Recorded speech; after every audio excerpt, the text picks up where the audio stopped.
l'actualité nationale, le séminaire gouvernemental présidé par le chef de l'État hier, le gouvernement définit les actions prioritaires en 5 axes. Il s'agit notamment de l'amélioration des conditions de vie des populations et de l'émergence d'un Ivoirien nouveau. On parlera des travaux de revue sectorielle 2015 du deuxième contrat de désendettement et de développement montant 738 milliards de francs CFA pour la période 2014-2015. Alors, le C2D, en quoi consiste-t-il? Élément de réponse dans ce 13h. Au Burundi, le secrétaire général de l'ONU est parvenu à convaincre le président Pierre Nkurunziza d'engager un dialogue inclusif avec l'opposition. Bonjour à tous. Commençons par le séminaire gouvernemental, séminaire présidé par le chef de l'État Alassane Ouattara hier. Le séminaire a permis aux membres du gouvernement de définir les actions prioritaires de leurs départements respectifs dans le cadre du programme de travail de l'année 2016, selon les 5 axes prioritaires fixés par le chef de l'État. La synthèse de ce séminaire avec Viviane Aïmé. Fruit d'une mise en commun au cours du séminaire gouvernemental qui a réuni toute la journée du lundi 22 février l'ensemble du gouvernement, le programme de travail pour l'année 2016 de l'équipe gouvernementale a été élaboré et adopté. C'est un programme harmonisé pour plus d'efficacité et bâti autour d'objectifs fixés par le chef de l'État, a souligné le Premier ministre Daniel Kablan-Duncan, présentant les résultats des travaux au président de la République, Alassane Ouattara. Cette importante rencontre nous a permis d'adopter les plans d'action sectoriels des ministères qui constituent le socle et la boussole du programme de travail gouvernemental pour l'année 2016. Conformément à vos instructions, Mesdames et Messieurs les membres du gouvernement ont arrimé leur matrice d'action sectorielle sur les mesures clés du programme de votre Excellence, sur les engagements que vous avez pris au cours de vos différentes visites d'État, ainsi que sur le plan national de développement PND 2016-2020 d'un montant d'environ 30 000 milliards de francs CFA. Le gouvernement devant travailler en synergie, des matrices d'action prioritaires ont été définies. Au total, le gouvernement a retenu pour l'année 2016 une série d'actions prioritaires qui visent à consolider les acquis enregistrés depuis 2011 et à accélérer le train de réforme et la réalisation d'infrastructures de développement en vue de l'amélioration rapide des conditions de vie des populations ivoiriennes, tant urbaines que rurales. Tout en approuvant ce programme de travail, le président de la République a insisté pour que l'emploi des jeunes et la promotion des femmes soient des objectifs majeurs au cœur de l'action gouvernementale au cours de cette année 2016. Je suis particulièrement satisfait que les engagements prioritaires que nous avons pris devant nos compatriotes pour nos second mandats aient été totalement pris en compte dans vos matrices sectorielles. Vous savez, c'est important d'avoir la transparence en politique et d'essayer de donner ce que l'on peut faire et surtout de s'assurer que ce qui a été promis est bien exécuté et exécuté en temps. Notre jeunesse doit contribuer davantage à la transformation de l'économie ivoirienne, car il s'agit du futur, de leur futur. Nous avons donc l'obligation de répondre aux attentes des jeunes en faisant de la création de l'emploi et de l'intégration des jeunes dans le monde du travail une priorité de l'action gouvernementale. Et je me réjouis que cela ait été bien noté et bien précisé dans le programme de travail du gouvernement. Je voudrais bien évidemment insister à nouveau sur notre volonté de faire en sorte que la femme ivoirienne prenne la place qui lui revient dans notre société.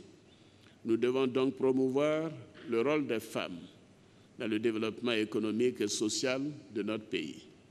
Il est du devoir de tous, aussi bien des hommes que des femmes, membres du gouvernement, de donner l'exemple dans ce domaine. Et bien évidemment, ce message, nous le faisons également à l'endroit du secteur privé, de faire un peu plus d'efforts pour la promotion du genre.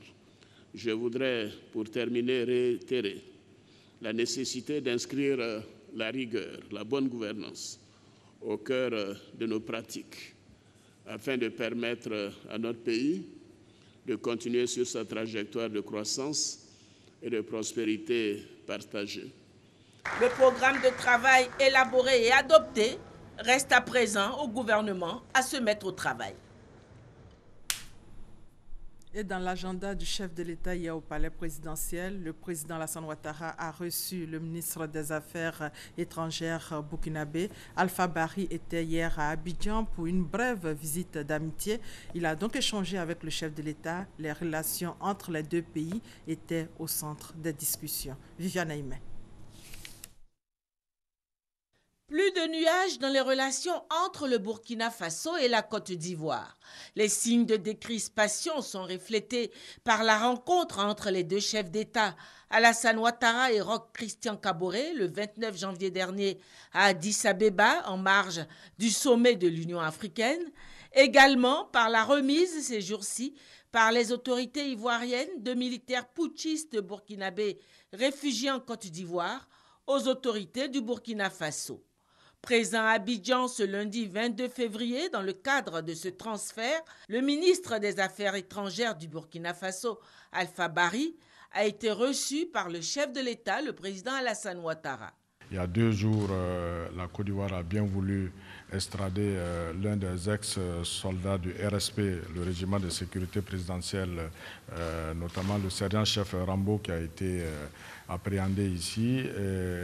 La Côte d'Ivoire l'a extradé et le tout s'est passé avec beaucoup de célérité et nous sommes venus témoigner la reconnaissance du président Roch et du peuple burkinabé à l'endroit de son frère, le président Alassane Ouattara. Et ça a été l'occasion pour le président Ouattara de dire toute la disposition de la Côte d'Ivoire pour des relations fortes entre le Burkina et la Côte d'Ivoire. Et ce sont des relations anciennes, ce sont des relations qu'on peut dire, vous savez, la proximité des deux pays sur le plan géographique. Et c'est un intérêt pour nous tous d'avoir des relations, j'allais dire, sécurisées. Et la sécurité sous-régionale est assez importante, étant donné que nous avons d'autres menaces qui sont des menaces pour lesquelles nous n'avons pas vraiment une maîtrise. Je veux parler des menaces djihadistes. Et il est important déjà qu'on s'entende entre nous et pour faire face à tous ces défis-là. Et le président Ouattara a réaffirmé que la Côte d'Ivoire était disposée à aider le Burkina sur toutes ces questions. Et j'avais transmis également un message du président Roch de la même teneur pour dire que le Burkina était aussi disposé à ce que la sécurité entre les deux pays, tout se passe bien, notamment au niveau des frontières. Et je pense que nous avons fait une bonne mission, nous avons eu une bonne écoute. Un acte de bonne intention de la part de la Côte d'Ivoire et qui scelle le rétablissement du climat de confiance entre les autorités des deux pays. En bref, quelques semaines après le dialogue direct entre le FPI et le chef de l'État, le dialogue politique entre le pouvoir et l'opposition reprend aujourd'hui. Après un temps d'arrêt, la rencontre verra la participation de l'ensemble des partis d'opposition et portera sur différents sujets. Un atelier régional ayant pour objet d'encourager les parlements nationaux à promouvoir la mise en œuvre de la résolution 1540 du Conseil de sécurité de l'ONU se tient en ce moment même à Abidjan. Cette résolution vise à empêcher les groupes terroristes à avoir accès aux armes de destruction massive. C'est une initiative de l'Union interparlementaire. Michel Digré. Une centaine de représentants de parlements de 20 pays africains en conclave à Abidjan pour promouvoir la mise en œuvre de la résolution 1540 du Conseil de sécurité de l'ONU. Adoptée en 2004, cette résolution engage le gouvernement à appliquer des lois et réglementations efficaces en vue d'empêcher les terroristes de se procurer des armes à destruction massive. La résolution 1540 est aujourd'hui plus importante encore qu'elle ne l'était lorsqu'elle a été adoptée il y a 12 ans. il existe un réel danger de voir des groupes terroristes avoir recours à des armes de destruction massive pour faire progresser leur cause criminelle. Le président du Parlement ivoirien, Guillaume Soro, invite les participants à engager des réflexions pertinentes pour des mécanismes de prévention efficaces face à la recrudescence du terrorisme. Ce n'est toujours qu'après que le mal ait été commis que nous nous réveillons subitement pour constater la triste réalité. Mais à ce moment-là, bien souvent, c'est déjà trop tard. Une stratégie sécuritaire ne peut être efficace que si elle ne se contente pas de réagir aux circonstances, elle doit et se doit d'anticiper et de se prémunir en amont face à toutes les actions de déstabilisation et de destruction susceptibles de se produire. Cet atelier qui s'achève ce mardi est une initiative de l'Union interparlementaire en collaboration avec l'Assemblée nationale de Côte d'Ivoire et l'Organisation des Nations unies. En économie, les travaux de revue sectorielle 2015 du deuxième C2D, contrat de désendettement et de développement, ont été ouverts hier. La revue porte sur les projets en exécution, notamment dans les secteurs de la santé, l'éducation, l'agriculture, l'environnement. Montant de ce deuxième C2D, 738 milliards de francs CFA pour la période 2014-2015. Et justement, en quoi consiste le contrat de désendettement et de développement? Quels sont les secteurs concernés? Comment se font les financements? Élément de réponse avec Christelle Mélan. C pour contrat et 2D pour désendettement et développement. C2D. C'est une procédure qui permet d'annuler les créances des pays pauvres très endettés, PPTE. Concrètement, lorsque le pays rembourse une dette contractée dans le cadre de l'aide publique au développement, l'Agence française de développement lui reverse le même montant sous forme de dons. Cet argent doit être affecté dans le budget du pays pour des programmes de lutte contre la pauvreté. Cela s'appelle du refinancement par don, un mécanisme d'annulation de dettes consenti dans le cadre du Club de Paris. 22 pays y sont éligibles et la Côte d'Ivoire fait figure d'exemple. Le montant alloué au premier C2D a été entièrement remboursé par la Côte d'Ivoire, 413 milliards de francs CFA entre le 1er décembre 2012 et le 2 décembre 2014. Tous les projets du premier C2D sont en phase d'exécution ou déjà achevés. Pour exemple, les ponts de Jacquesville, Bélékban et Béoumi.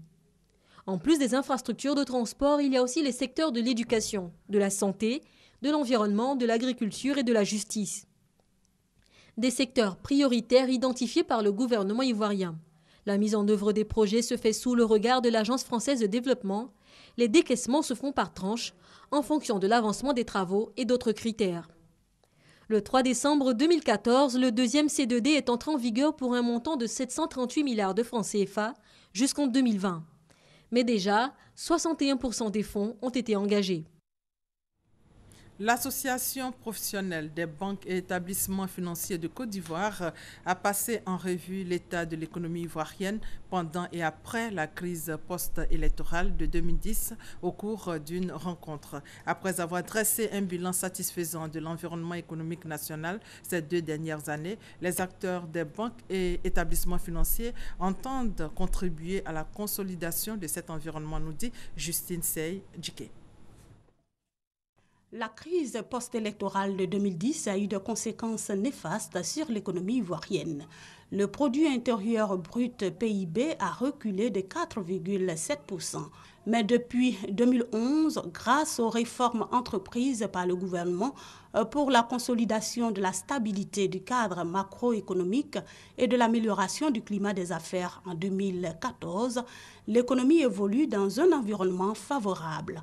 Un constat de l'Association professionnelle des banques et établissements financiers de Côte d'Ivoire. Si cette stabilité actuelle se confirme et que les réformes qui sont faites continuent d'avancer, vous verrez que les banques continueront dans cette dynamique.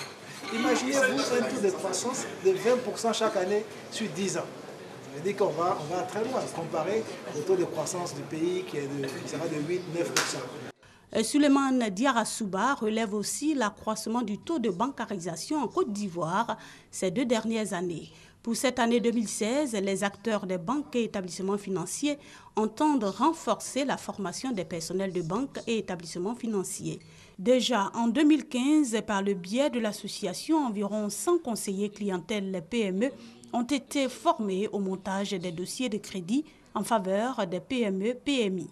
L'association des professionnels des banques et établissements financiers de Côte d'Ivoire démarre ainsi ses activités. Elle s'est fixée pour mission l'amélioration de l'ensemble de la profession bancaire. Dans le domaine de l'agriculture à Boaké, le Conseil du coton et de l'ANACAD veut avoir des chiffres fiables à la fin de chaque campagne pour une meilleure planification de ses activités sur le terrain. Pour y parvenir, cette structure vient d'introduire la fiche électronique et le support web dans le suivi de la commercialisation de la noix de cajou. Reportage Soro Corona, commentaire Kwadjo Kwame. Après 2 campagnes de mise en œuvre des dispositions de la réforme de la filière ANACAD, le Conseil du coton et de l'ANACAD se donne les moyens pour avoir des données fiables. L'atteinte de cet objectif passe par l'introduction de la fiche électronique et du support web dans le suivi de la commercialisation. Plus de 100 agents du Conseil du coton et de l'ANACAD venus des zones de production se sont familiarisés avec cette nouvelle technologie. Quelle que soit la partie du territoire, que ce soit à Minignan, à Odiéné, que ce soit dans le département de Bondoukou, un chargement qui est fait, une fois que c'est saisi par le réseau GSM, à Abidjan, nous sommes informés qu'un chargement a été fait et il a à destination d'Abidjan. Outre son aspect consolidation en un temps réel des données, cet outil de suivi permettra de contrôler l'application du prix Bourg-Champ fixé à 350 francs CFA. On sait que tel acheteur achète à ce prix, on peut l'interpeller aussitôt. Alors que les années antérieures, c'est après la campagne, on peut savoir qu'il a eu à acheter à tel prix, dans telle zone, dans telle zone. Les délégués régionaux et les agents relais, principaux bénéficiaires de cette formation, saluent cette procédure qui viendra alléger leurs tâches en matière de traitement des données. Cette session a permis à nos agents relais qui sont sur le terrain dans les départements et nous-mêmes en tant que délégués de mieux comprendre ce système informatique des fichiers électroniques. Pour cette campagne de commercialisation, la Côte d'Ivoire, premier producteur de la noix de cajou depuis 2015, projette collecter plus de 750 000 tonnes dans l'Arcade. Un mot de santé avec la lutte contre la hernie dans le département de Kwasi-Kousikro, dans la région du Unzi, à 120 km de Dimbokro. À cet effet, une caravane a été organisée dans tous les villages du département pour recenser 227 malades souffrant de la hernie, dont 100 ont été opérés. Commentaire Honorina Ingori. La hernie est l'une des causes premières des interventions chirurgicales au centre hospitalier régional de Dimbokro. Plus de 600 cas de cette maladie ont été diagnostiqués en 2015 dans les 3 régions d'Unzi, Moronou et de Lifou, au dire du directeur régional de la santé, Jano Brendou. Quant au médecin traitant, Dr Mathurin Ndouba, il a expliqué que pendant la première phase de la caravane, 100 cas de hernie ont été traités du côté des hommes et des femmes. Il a aussi indiqué que la hernie, grâce à la médecine, n'est plus une fatalité. Le promoteur de cette caravane de lutte contre la hernie, Jean-Paul Yao Kofi, a quant à lui situé les enjeux qu'il entend relever avec le centre de développement communautaire qu'il dirige au profit des malades de la hernie. Vous savez, la lutte contre la pauvreté passe aussi par une bonne santé pour que toutes les populations puissent être au travail, pour que chacun puisse participer à l'émergence 2020. L'initiateur de cette caravane a remis également un vélo à un patient qui a marché 120 km de Kwasi-Kousikro à Dimbokro pour se faire soigner. Au chapitre éducation, la Fondation ATEF au Maïs a réhabilité les lycées 1 et 2 de Koumassi et le collège moderne BAD de la commune. La Fondation a aussi construit un bâtiment supplémentaire. Cérémonie de remise de clés avec Emmanuel Niamien. Ce sont les 56 salles de classe des lycées municipaux 1 et 2 et les 11 salles de classe du collège moderne BAD de la commune de Koumassi qui ont été entièrement réhabilitées par la Fondation ATEF au Maïs. En plus de la réhabilitation, la Fondation a aussi construit un nouveau bâtiment de 8 salles de classe supplémentaires et 36 toilettes pour les lycées municipaux, ainsi que 2 nouvelles salles de classe pour le collège moderne BAD. Et pour renforcer les équipements existants, la Fondation a offert plus de 300 tables-bancs aux différents établissements réhabilités. Coût global de cette action, environ 164 millions de francs CFA. Chers élèves, ces structures ont été faites pour vous et pour vous grandir et réussir. N'attendez pas que ce soit les professeurs ou vos parents qui en assurent la maintenance. La génération d'élèves qui aujourd'hui voit cette réhabilitation et en tire profit doit penser à celle qui sera là dans 28 ans, qui est le nombre d'années qui nous sépare de la réception neuve des 10 bâtiments. Avec un effectif de 6232 élèves, ces établissements étaient dans un état de délabrement très avancé. Cette action de la Fondation ATEF au maïs, selon les responsables des établissements, va permettre d'offrir aux élèves un cadre propice aux études. Le représentant du Premier ministre, Ismaël Koné, parrain de la cérémonie, et le représentant du ministre de l'Éducation nationale, Meya Kwadio, traduisent leur gratitude à la Fondation ATEF au maïs pour cet important appui qu'elle vient de faire à ces établissements. Ils exhortent donc les bénéficiaires à en faire bon usage afin d'encourager leurs bienfaiteurs à mener d'autres actions à leur faveur. Le syndicat des photographes et caméramans professionnels de la région de la Nawa équipe la direction régionale de l'éducation en matériel informatique, split et pots de peinture. Ce don d'un coût global de 6 millions de francs CFA a été remis officiellement aux autorités du secteur de l'éducation. Serge Kolia. D'un coût global de 6 millions de francs CFA, le don d'ici Focapsi, le syndicat des photographes et caméramans professionnels de Côte d'Ivoire, est composé de 10 ordinateurs, 3 splits et de 10 pots de peinture. Il est le fruit d'un partenariat scellé entre la direction régionale de l'éducation nationale de Soubré et le syndicat des photographes et caméramans. Pour le secrétaire régional du syndicat, Guy-Claude Kouassi, depuis 2 ans, les photographes et caméramans travaillent en étroite collaboration avec les acteurs du système éducatif. Ce partenariat a permis d'aider à la promotion de l'école par l'amélioration des conditions de travail des acteurs du système.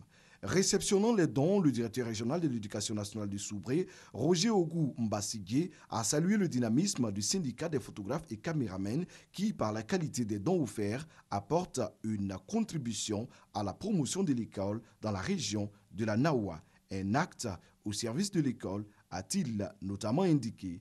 Invité de cette cérémonie, Augustin Sarr, directeur régional de l'éducation nationale d'Abidjan 1 et président de l'amicale des Draines de Côte d'Ivoire, a salué le leadership et le sens de management de son collègue de Soubré, initiateur de ce partenariat qui porte aujourd'hui des fruits au profit de l'école. Le préfet de région Ali Ali Kwadio, pour sa part, s'est réjoui de cette action du syndicat des photographes et caméramans qui, à travers la professionnalisation de leur corporation, participe au rayonnement de l'école dans la région. Et dans la région du Lot-du-Bois, le conseil régional a inauguré le collège moderne d'Ogoudou. Le conseil a également remis à la population un bâtiment et une salle spécialisée au lycée de Difo, puis fait des dons de tables-bancs. Thérèse Tapeyoboué pour plus de détails. Ogoudou est une localité de la région du Lot-du-Bois. Cette localité est dotée désormais d'un collège à base 4 avec 311 élèves. C'est un don que vient de faire le conseil régional aux populations de la sous-préfecture d'Ogoudou. Le conseil régional a procédé également à la remise d'un bâtiment de 3 salles de classe et une salle spécialisée au lycée moderne de Divo. Il s'agit pour le conseil de renforcer les capacités d'accueil de cet établissement, le plus grand de la région. Roland Zakpakobena a profité de l'occasion pour faire des dons de tables-bancs et de matériel d'entretien des marchés à 11 cantons, montrant ainsi la volonté du conseil régional du Lot-du-Bois d'assainir le cadre de vie des populations. Ces cérémonies ont été suivies de la réunion du conseil régional qui a adopté le programme triennal 2016-2018. Ce programme prend en compte de nombreux projets, notamment l'éducation, la santé, les infrastructures économiques. Et puis cette première session ordinaire du conseil régional de Gbeke, le point des réalisations effectuées et les actions en faveur de la réduction du taux de chômage des jeunes ont marqué les travaux de cette session. Reportage Charles Tatou. 59 projets entièrement réalisés au profit des populations de Gbeke. dans 5 secteurs d'activité, à savoir routes, électrification, hydraulique villageoise, santé et éducation. Coût global des travaux, plus d'1,427 milliard de francs CFA. Mais ce n'est pas tout. Plusieurs autres projets sont en cours de réalisation. Ils ont fait l'objet d'une reconduction au programme de 2016. Autre point qui a retenu l'attention des conseillers régionaux, la réduction du taux de chômage des jeunes. Vœu cher au président de la République Alassane Ouattara. Selon le président du conseil régional de Gbeke, 4 usines de transformation de manioc vont être installées dans chaque chef-lieu de département. Béoumi, Sakassou, Bouaké et Botrou. À chacune de ces usines, 50 jeunes ressortissants de la localité seront employés directement par l'usine. Ça fait déjà 200 emplois jeunes. Et en plus, les femmes, nos mamans, nos sœurs qu'on va encourager à faire la plantation du manioc, elles auront donc un débouché déjà sûr de leur plantation. Ces genre de projets sont la solution à offrir un pan de développement à nos populations. Pour joindre l'acte à la parole, les conseillers régionaux se sont rendus sur le site choisi pour abriter la première unité de transformation de manioc. C'est dans la commune de Guébonnois. Hors de nos frontières, mission réussie pour Ban Ki-moon, arrivé lundi à Bujumbura pour tenter de trouver une issue à la crise au Burundi. Le secrétaire général des Nations Unies a affirmé avoir obtenu ce mardi du président Pierre Nkurunziza qu'il engage un dialogue inclusif avec l'opposition. Le chef de l'ONU, dont c'est la première visite dans le pays depuis le déclenchement de la crise en avril 2015, est donc parvenu à atteindre l'objectif qui s'était fixé. Après le Burundi, le secrétaire général des Nations Unies fera une brève escale dans l'est de la République démocratique du Congo, où se trouvent plusieurs camps de déplacés que les autorités menacent de fermer. Dans le domaine du sport football, c'est toujours l'affaire Serge Aurier qui domine l'actualité. Serge Aurier, mis à pied depuis une semaine par le PSG pour ses dérapages, a répondu aux questions de la direction du club hier, nous dit Sylvie Touré. Boulogne-Billancourt, banlieue parisienne. À bord de ce van noir, Serge Aurier. L'international ivoirien a été entendu ce lundi par les dirigeants de son club. Rien ou presque n'a filtré de la rencontre, mais dans un communiqué, le club indique que le joueur a été reçu par Olivier Létang, directeur sportif adjoint, et la direction des ressources humaines. Le joueur a répondu aux questions de la direction à la suite de ses propos sur un réseau social dans la nuit du 13 au 14 février. Poursuit le communiqué. Que risque l'international ivoirien? Impossible de le savoir, le club le lui notifiera dans les délais réglementaires. Avant cette date, le Paris Saint-Germain ne communiquera pas sur le dossier, peut-on lire sur la note de presse. Entre critiques et soutien, Serge Aurier a présenté ses excuses au club après des propos désobligeants à l'encontre de son coach. Il a écopé d'une mise à pied, une mesure conservatoire, en attendant que le club ne statue sur son sort. Le Paris Saint-Germain se privera-t-il d'un de ses meilleurs joueurs? Rien n'est certain, le suspense est total. De nombreuses stars du ballon rond ont joint leur voix à celle de Serge Aurier pour demander pardon. Didier Drogba, Yaya Touré, Zlatan Ibrahimovic, Blaise Matuidi, Samuel Eto'o, tous appellent le PSG à opter pour la carte du fair play. Voilà, ainsi s'achève ce 13h. Merci de votre fidélité.